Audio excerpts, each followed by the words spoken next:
Hello friends, welcome to Tori Talks TV and welcome to our review of Game of Thrones Season 4, Episode 10, the finale. And the finale episode is called The Children. The Children.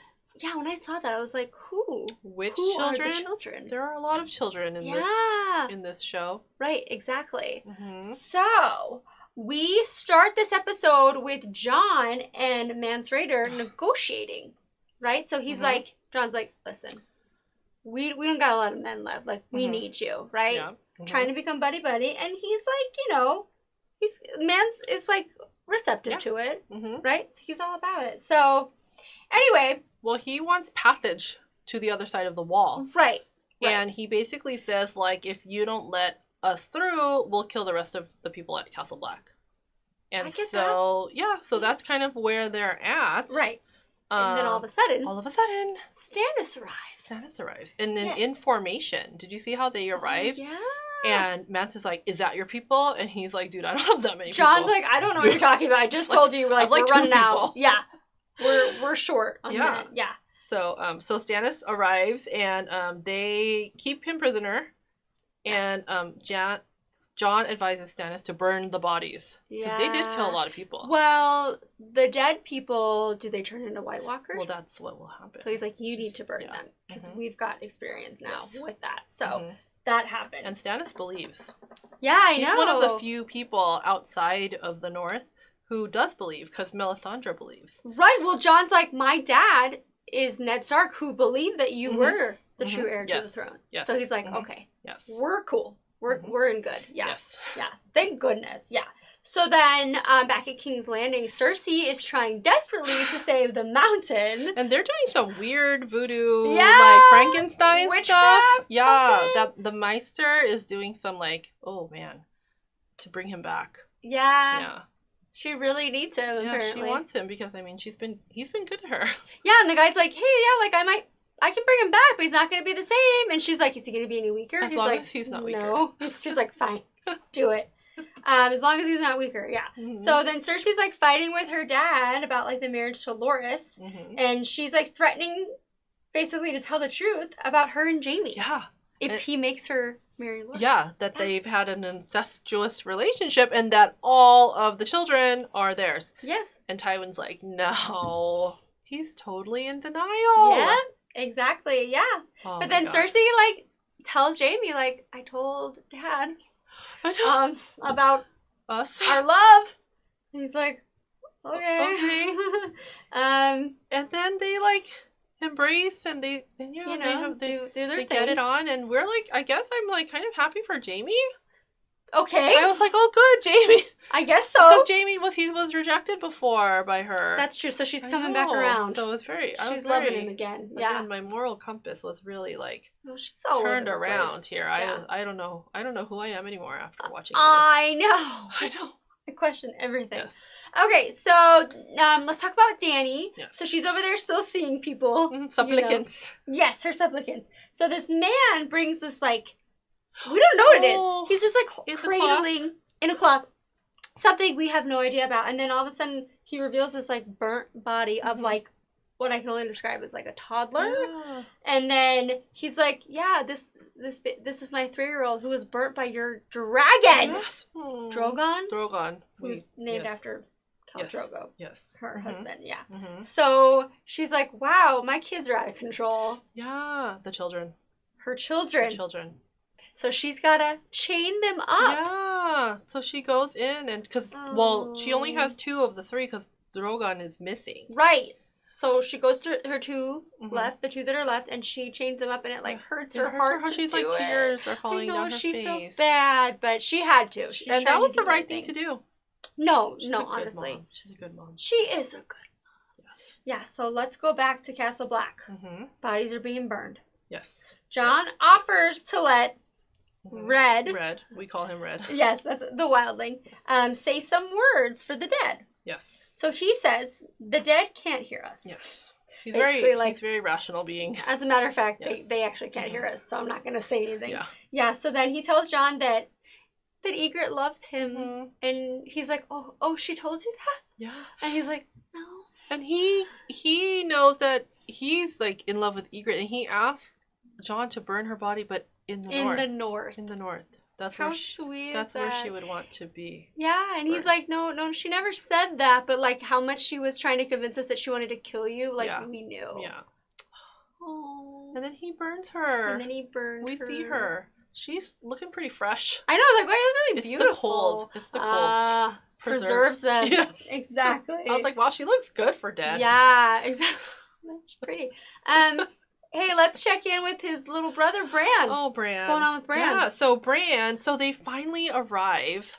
Well, before they arrive at the... Oh, my gosh. They went through a lot. So they finally arrive at the tree that they're looking for. Because they were like, look for me. It's a pretty tree. It's a white really tree with like red leaves. It's all cold there, but then it's like, this is an autumn tree. Very magical. Yes. Exactly. But then as they get closer, they get attacked by like, it's like, White Walkers? Yeah, they're just like pulling their hands up through the snow. Yeah, it's like the Army of the Dead. The Army of the Dead, yes, exactly. So they're like being attacked, like what's gonna happen? And then this amazing scene, Bran like takes over Hodor and starts fighting them off. Oh, when he takes over Hodor though, I'm like, dang. I know, because Bran gets to like move. Yes, exactly. Mobile. And then this like being comes out, like kind of like a sprightly, childlike being, and we're like, what is this? What you doing? This is something we have not seen yet. Exactly. In this world. And she, I think it's she. I think it's a she. Yeah. She tells them, follow me, we need to go in here. And they go in this like cave. Yeah. And then when they get in the cave, the Army of the Dead can't go in there. No, as soon as they come in there, they like their burst. bones like break it. And they had to leave Jojen. Jojen got stabbed by them.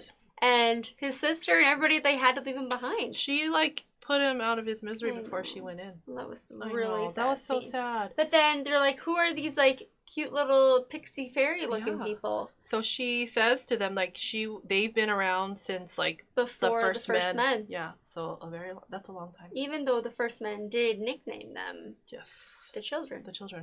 Yeah. Oh, the children. Exactly. Yes. So they go further into the cave and they see like the roots of the tree, I guess. It's like all these trees. And then we see the three-eyed raven. Yeah. Which is really an old man. Yeah. Just like hanging out in the roots of a tree. Right. So yeah. And so he Bran kind of like has a conversation with him and he talks he talks about like, you know, something about will he walk again? And the three-eyed raven tells him, you'll never walk again, but you will fly. What does it mean? So then I'm like, he's gonna fly, and then that flashes back for me to the montage where Bran sees the shadow of the dragon over King's Landing. So what is that? Is that his point of view of himself riding on a dragon? Oh my gosh. I think it is. Oh my gosh, I hope that's what's gonna happen. I think that's what it is. So we're gonna see Bran on a dragon. Good premonition. I like that. Bran on a dragon. I would love to see Bran on a dragon. Oh, me too. Yeah. Oh my gosh. Yes. That was really cool. And it was cool to see new characters, the children. They were throwing their little fireballs. Yes. That was kind of cool. Yeah, that was really cool. Very cool. So now let's talk about Brienne and Podrick, who happened upon Arya and the Hound. Oh my god. It's kind of interesting, like, the Hound and Brienne are, like, fighting over Arya. Yeah. And like, she wants nothing to do with Brienne because she has been kind of sent by the Lannisters. Right. She admits to, like, I think there's like a lion on her sword, right? Oh, yeah. And that's the sword that Jaime had given her. So she's like, oh, you're Lannister affiliated. Want nothing to do. I'm good. So this fight was intense. My God. So the Hound and Brienne are fighting. And, like, he's, like, starting to, like, win. And then she's like, no! And she just, like, beats the living daylights out of him. And then there's a ledge, and he goes off the ledge. Oh my god. And he just, you know, tumbles. Yeah. And then she's like, Arya? But Arya's over there, like, hiding, because, again, she doesn't want to go with them. She's like, Podrick, where is she? He's like, oh, I swear she was just right here. Podrick, come on. Look alive. Get it together. All you have to do is watch Arya. Keep an eye on her. One job. Yeah. So they go off trying to look for Arya, and Arya's there, and then she goes down to the Hound, and she's just looking at him with, like, no emotion at all. Just, like, watching this man who's dying. He's like, got the open fracture. Yeah. And, like, he's like, we know he's, like, dying at that point, and he's like, just kill me. Yeah. And she's just like, her face is just, like, more like intrigue, like, you weirdo. And he's like, just kill me. Put me out of my misery. And she just walks away. Well, he keeps saying, like, Oh, he tries to taunt her like, yes. oh, I killed your friend, the butcher's boy. I watched him bleed. And like your sister, I would have, you know. I should have raped her. Bloody. And he thought that would actually make her angry and want to kill him. Right. But instead, it made her want to make him suffer. And she just walks away. That backfired on you. She walks away. Just like, man. unfazed by it all. She's so cool. She's so cool. Bye, Hound. Bye. Nice knowing you. And she hopes it takes a long time for him to die. Yeah, she's okay with him suffering. Yeah. So then that's the end of that. But now let's go back. So Jaime goes down to where Tyrion is being held captive, and he's like, I'm gonna free you. Yes. Oh my gosh. He's like, you are gonna go, and Varys is gonna help you escape. So like, go to the stairs. At the end of the stairs will be Varys. Exactly. Yeah. So instead of going straight to Varys, takes a little detour. Goes to his father's room. Yeah. There's a woman in the bed. And she's like, oh, Tywin, my lion, what took you so long? Something like that. And then she turns her head, and who is it? It's Shay. Yeah. Shay, who Tyrion loves. Yes. You know? And then instead of being like, hey, let's talk about this, Tyrion, like what I did at the trial, she like tries to kill him. She goes for the knife. Yeah. Yeah. Yeah. So then there's like a scuffle. They're fighting, and then he like gets a rope or some type of thing, and he like strangles her to death. And how hard was that for him? Because he loved her. And that shot where her head is like upside down next to his head, and she's like dead, and he says, "I'm sorry." Yeah. And a tear is in his eye. Tyrion. He really loved her. I know. And that was really sad. She did really love him. She did. But I know. But how much did she love him? I feel like she just didn't have a lot of options in life. I'm not that forgiving. Good riddance, Shay. Yes. Anyway. Okay. Next scene. So where's Tywin? What's going on with Tywin? So, Tyrion sees a little like crossbow looking thing on the wall, and he decides, I'm gonna take that. Yeah. So then he finds his dad going potty. He's on the can. Yep.